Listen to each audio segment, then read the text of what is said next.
Hello दोस्तों, मेरा नाम है अभिषेक मिश्रा। आज हम बात करेंगे mutual fund distributor certification examination के चैप्टर 4 जो कि लीगल एंड रेगुलेटरी फ्रेमवर्क है। इस पार्ट 2 की वीडियो में हम लोग मॉक टेस्ट के बारे में बात करेंगे जिसका मेन ऑब्जेक्टिव है आपकी कॉन्सेप्चुअल क्लैरिटी। चलिए मूव करते हैं पहले क्वेश्चन पे। Which of the following with respect to mutual fund regulation is correct? RBI only regulates banking system and forex market. ये स्टेटमेंट सही है बट ओनली वाले पार्ट को हमें चेक करना पड़ेगा। SEBI regulates securities market as well as money market. तो ये आंसर गलत है क्योंकि जो मनी मार्केट है उसका रेगुलेशन RBI करता है। IRDAI ये रेगुलेट इंश्योरेंस मार्केट, ये बिल्कुल सही है। PFRDA regulates pension market along with the provident fund. तो PFRDA जो है पेंशन मार्केट का रेगुलेटर जरूर है बट प्रोविडेंट फंड जो है मिनिस्ट्री ऑफ लेबर के अंडर आता है। और तो ऑप्शन नंबर 4 गलत है। ऑप्शन नंबर 2 इसलिए गलत है कि जो मनी मार्केट वाला पार्ट है वो RBI करता है, सेबी नहीं करता है, तो ऑप्शन 2 भी गलत है। ऑप्शन 1 में लिखा है कि RBI only regulates banking system and forex market, तो ये भी गलत है क्योंकि वो मनी मार्केट को भी रेगुलेट करता है। तो इसका सही आंसर है option 3, IRDAI regulates insurance market. Next आते हैं क्वेश्चन नंबर 2 में। विच of the following is incorrect? Pre mature redemption in case of fixed maturity plan is not allowed. ये सही है क्योंकि पहले अलाउड था, बाद में सेबी ने एक रूल ला करके उसको बंद कर दिया। Liquid plus is not a valid scheme type, ये भी सही है। पहले कंपनीज जब स्कीम का स्टैंडर्डाइजेशन सेबी ने लाया उसके पहले कंपनीज बहुत सारे नोमेनक्लेचर अपने हिसाब से यूज़ करते थे। तो लिक्विड प्लस वो कैटेगरी थी जो लिक्विड के ऊपर होती थी in terms of return as well as जो उसमें डिबेंचर्स या मनी मार्केट की सिक्योरिटी जिसमें पैसा लगाया जाता था उनकी ड्यूरेशन थोड़ा सा ज़्यादा होती थी। तो वो एक्स्ट्रा रिटर्न लाने के लिए जिन सिक्योरिटीज़ में इन्वेस्ट किया जाता था वो जो पोर्टफोलियो पूरा होता था या वो स्कीम टाइप, उसको लिक्विड प्लस बोला जाता था। अभी और सिर्फ एक ही फंड हो सकता है लिक्विड के नाम से, वो liquid fund. Money market fund अलग अलाउड है, लो ड्यूरेशन फंड अलग अलाउड है, तो वो अलग अलग कैटेगरीज हैं, उनके अलग अलग डेफिनेशंस हैं। तो ये जो सेकंड है ये भी सही है, पहला वाला भी सही है। Scheme performance should be compared with the price return index. यहाँ कैच है, जो स्कीम की परफॉर्मेंस है उसकी कंपैरिजन जो होगा वो प्राइस कितना सिक्योरिटीज़ का उस स्कीम में जो मूव कर रहा है या जो यहाँ पे बेसिकली जो प्राइस रिटर्न इंडेक्स की बात की जा रही है, तो स्कीम का परफॉर्मेंस आप किसी बेंचमार्क के अगेंस्ट आप कंपेयर करोगे। तो फॉर एग्जांपल जो लार्ज कैप फंड्स होते हैं उनका परफॉर्मेंस जनरली निफ्टी 50 या BSE सेंसेक्स का जो 30 इंडेक्स है उसके अगेंस्ट कंपैरिजन किया जाता है। तो उसमें 30 कंपनीज है फॉर एग्जांपल BSE सेंसेक्स में, तो 30 कंपनीज पिछले 1 साल में या 3 साल में कितनी मूव हुई हैं इन टर्म्स ऑफ प्राइस, वो जो पार्ट होता है उसको प्राइस रिटर्न बोलते हैं।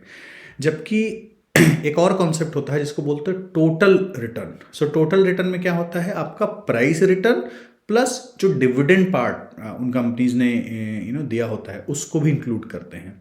तो जो ये इनकरेक्ट स्टेटमेंट है ये तीसरा वाला ही है, क्योंकि scheme performance should be compared with not price return index but total return index. ये हमको याद रखना है हमेशा। The applicable guidelines for mutual funds are set out in SEBI Mutual Funds Regulations 1996 as amended from time to time। ये बिल्कुल सही है।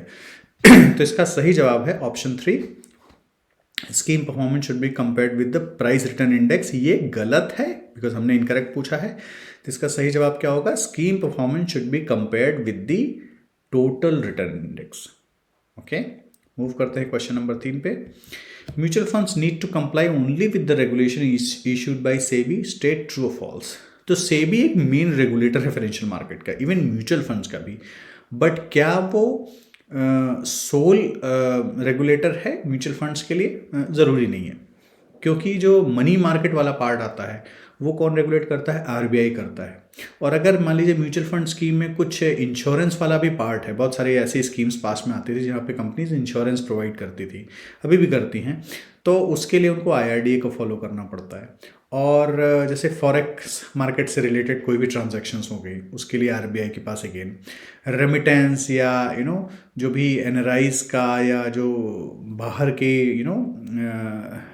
नॉन रेजिडेंट इंडियंस हैं या नॉन सिटीजन्स हैं बाहर के, वो जब म्यूचुअल फंड्स में इन्वेस्ट करते हैं या स्टॉक मार्केट में इन जनरल इन्वेस्ट करते हैं तो उसमें सर्टेन रेगुलेशंस आरबीआई के अप्लाई होते हैं। तो इसका सही जवाब है फॉल्स, क्योंकि म्यूचुअल फंड को सिर्फ और सिर्फ सेबी के रेगुलेशन से कंप्लाई नहीं करना पड़ता है, उनको आरबीआई के और आईआरडीए के भी रेगुलेशंस के साथ कंप्लाई करना पड़ता है।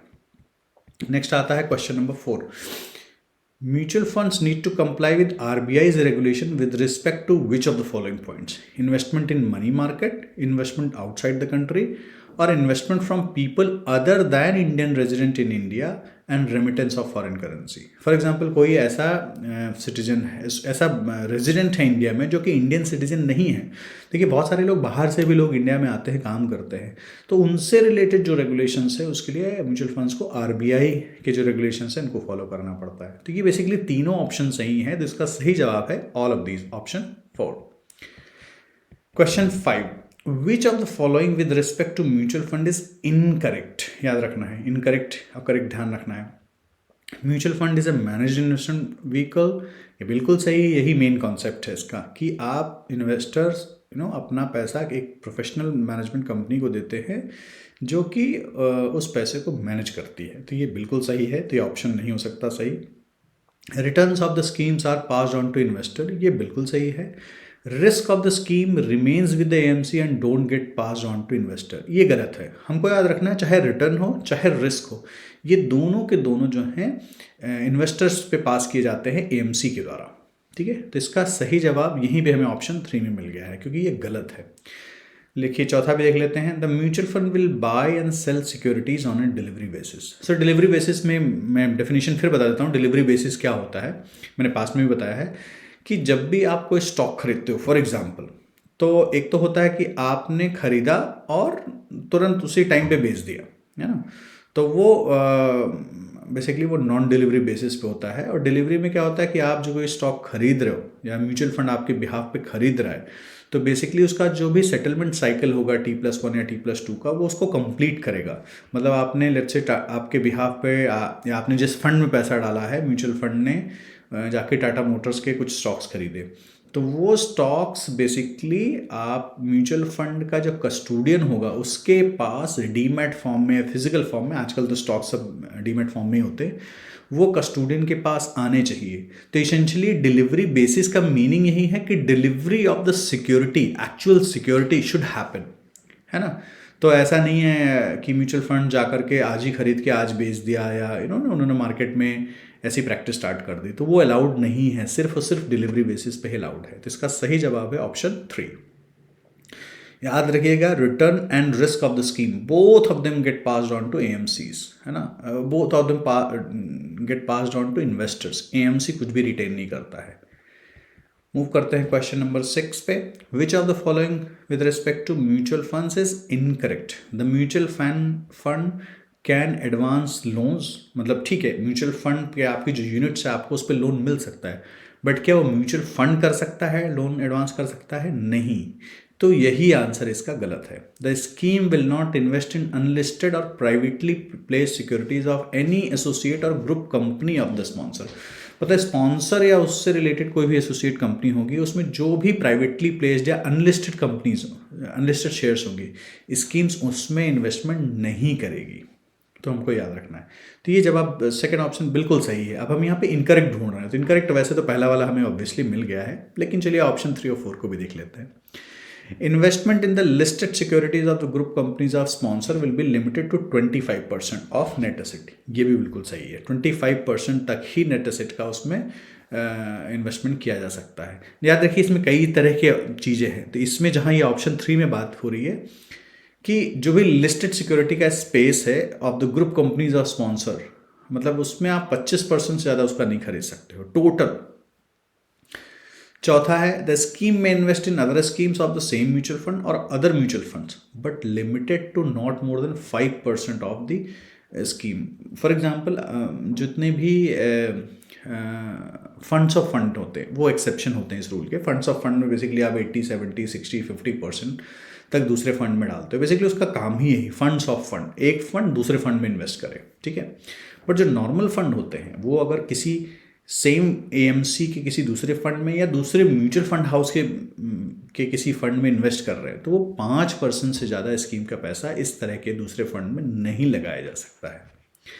फिर से रिपीट करेंगे, इसका ऑप्शन जो इनकरेक्ट हमने पूछा है ऊपर, उसका आंसर होगा इस क्वेश्चन नंबर 6 का, the mutual fund can advance loans because actually they can not do that, so that's why it's incorrect. Move करते हैं क्वेश्चन नंबर 7 पे। Which of the following with respect to restrictions pertaining to investment in debt security is incorrect? A scheme shall not invest more than 10% of total NAV in debt instrument issued by a single issuer and rated not below investment grade. ठीक है।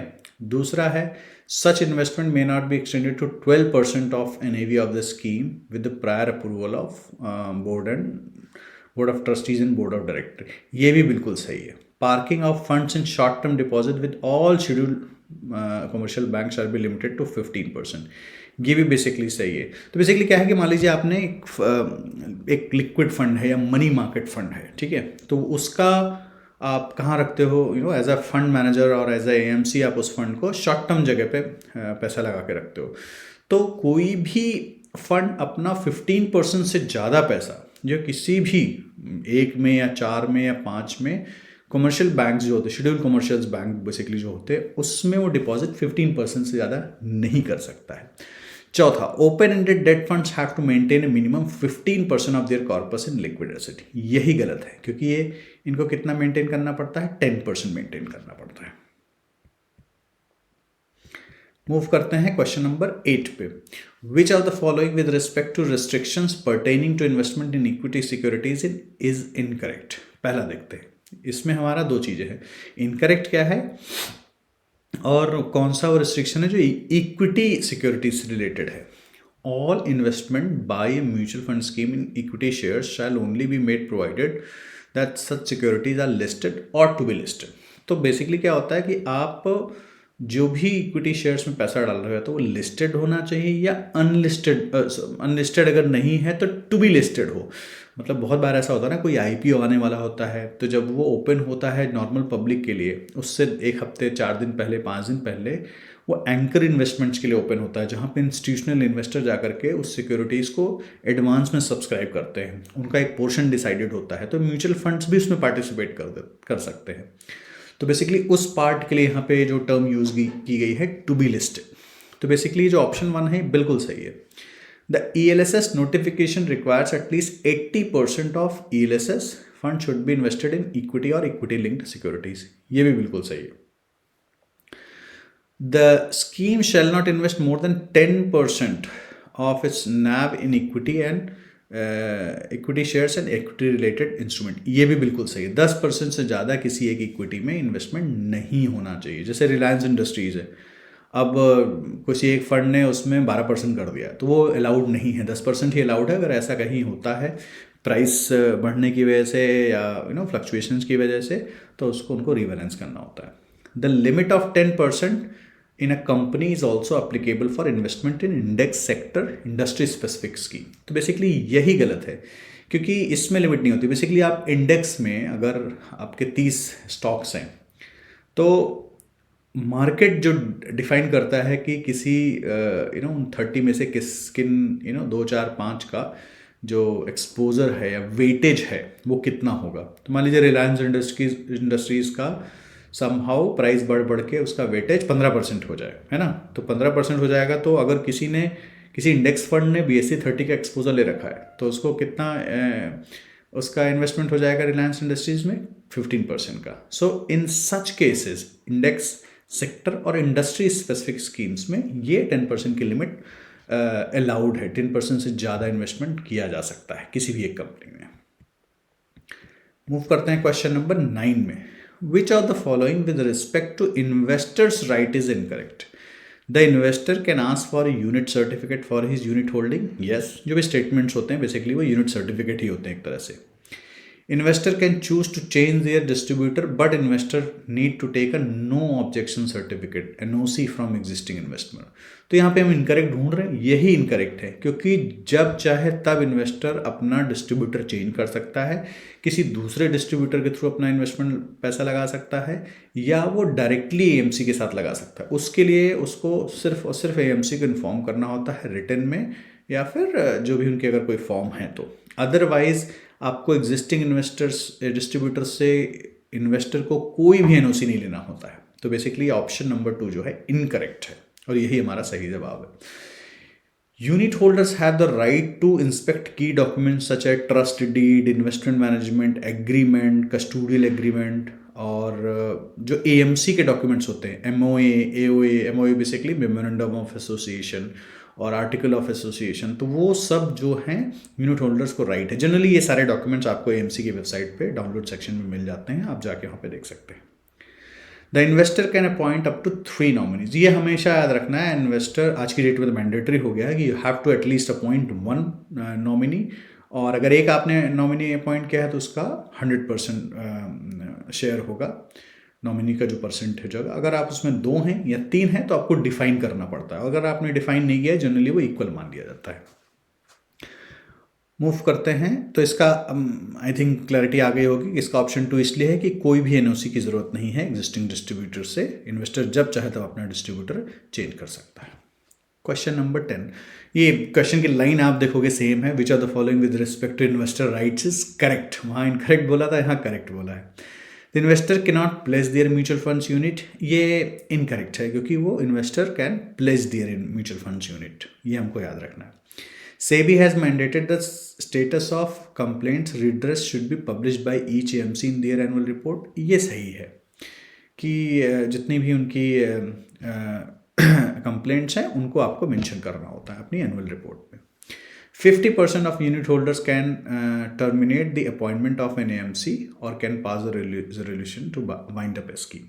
तो basically ये 50% गलत है, इसकी जगह 75% होना चाहिए, अदरवाइज बाकी स्टेटमेंट सही है। If there is a change in the fundamental attributes of the scheme, then the unit holders have 60 days exit window to exit at the prevailing NAV without any exit load. तो basically ये भी ज़्यादातर सही है, इसमें जो days mention किए गए हैं ये 30 डेज होना चाहिए, है ना। तो इसका सही आंसर है ऑप्शन 2, क्योंकि हर कितनी कंप्लेन है, क्या रिड्रेसल उनका मैकेनिज्म है, उससे रिलेटेड जो भी डिटेल्स है ईच AMC को अपनी एनुअल रिपोर्ट में डालनी पड़ती है। Question number 11, if an investor feel that trustees have not fulfilled their obligation, then he can file a suit against trust for breach of trust. State true or false. अब देखिए यहाँ पे क्या है, अगर इन्वेस्टर को लगता है ट्रस्टीज ने अपना ऑब्लिगेशन फुलफिल नहीं किया है तो he can file a suit against the trust. देखो ट्रस्ट जो है, ट्रस्ट के लिए, ट्रस्ट के अगेंस्ट वो फाइल नहीं कर सकता suit. He can file suit against the trustees, not a trust, हमको याद रखना है ना। तो इसका आंसर होगा फॉल्स, क्योंकि ट्रस्ट नहीं, ट्रस्टी के अगेंस्ट सूट फाइल कर सकता है। Question number 12, which are the following with respect to investor grievance redress mechanism is incorrect. पहला, SCORES is a web based centralized grievance redressal system of AMFI. नहीं, यही गलत है, हम इनकरेक्ट ढूंढ रहे हैं, पहला ही ऑप्शन इसमें गलत है क्योंकि ये एमफी का रिड्रेस सिस्टम ना हो करके ये सेबी का ग्रीवेंस रिड्रेस सिस्टम है। Second, scores enables investor to launch, follow up on their complaints and track the status of redress of such complaints online. ये बिल्कुल सही है, सेबी ने बनाया है कि आप ऑनलाइन स्कोर्स की वेबसाइट पे लॉगिन करें, वहाँ अपनी कंप्लेंट फाइल करें, ज़रूरत पड़ने पर आप उसको फॉलो अप कर सकें और उसको ट्रैक भी कर सकें। तो ऑप्शन 2 करेक्ट है ना, as a statement. Option 3, an investor not familiar with SCORES can launch complaints in physical form at any of the office of SEBI.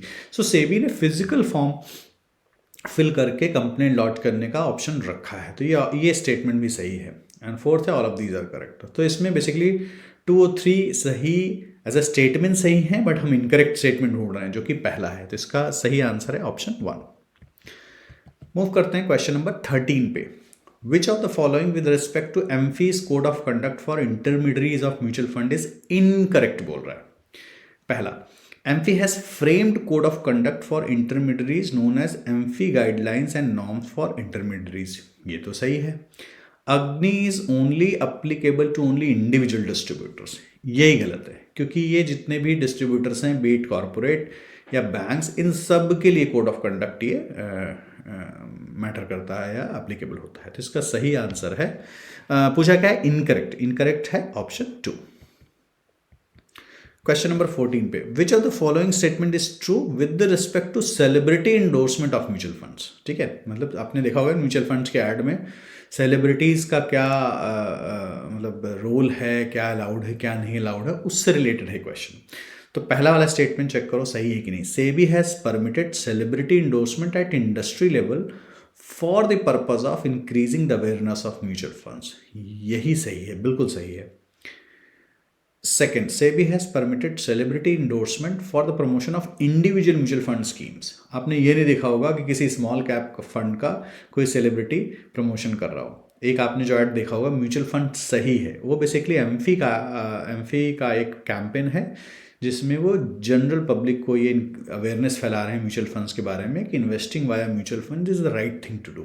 और उसका आपने देखा होगा सचिन तेंदुलकर एंड महेंद्र सिंह धोनी, ये दोनों लोग उसका ऐड करते हैं, बट वो इंडिविजुअल म्यूचुअल फंड्स का एडवर्टीजमेंट एंडोर्समेंट नहीं करते हैं। थर्ड, ऑब्वियसली जब मैंने ये स्टेटमेंट दे दिया तो थर्ड का बिल्कुल मतलब ही नहीं है कि वह NFO हो नॉन FMFO हो, डजेंट मैटर, सेलिब्रिटीज इंडोर्स कर ही नहीं सकते। एंड चौथा भी इस तरह से गलत है। तो इसका सही जवाब है, चूंकि हमने यहाँ पे ट्रू पूछा है, वो है पहला वाला। Question number 15, investor had the right to specify up to nominees for their mutual fund investment folios. कितने नॉमिनीज असाइन कर सकता है? अभी हमने थोड़ी देर पहले ही बात की थी, मैक्सिमम जो अलाउड है 3 और मिनिमम आज की डेट में, पहले लोग असाइन नहीं करते थे बट आजकल सेबी ने बोल दिया है कि नहीं, आप अब सबको जो है नॉमिनीज एटलीस्ट एक नॉमिनी असाइन करना ही पड़ेगा। तो इसका सही जवाब है ऑप्शन 4, मतलब 3 नॉमिनीज हैं मैक्सिमम। आज के वीडियो में इतना ही। आई थिंक आपको वीडियो अगर अच्छा लगा होगा, क्योंकि इसमें जो आपने कॉन्सेप्ट्स पहले पढ़े थे उसको फर्दर उसके अराउंड जो मॉक टेस्ट मैंने क्रिएट किया है उससे आपको उन कॉन्सेप्ट्स की क्लैरिटी आएगी। एंड जब आप एक्चुअल टेस्ट दोगे इसमें से जो कॉन्सेप्ट्स आपको क्लियर हुए वो हेल्प करेंगे ज़रूर क्वेश्चन को सॉल्व करने में। आज के लिए इतना ही। Thank you, bye bye.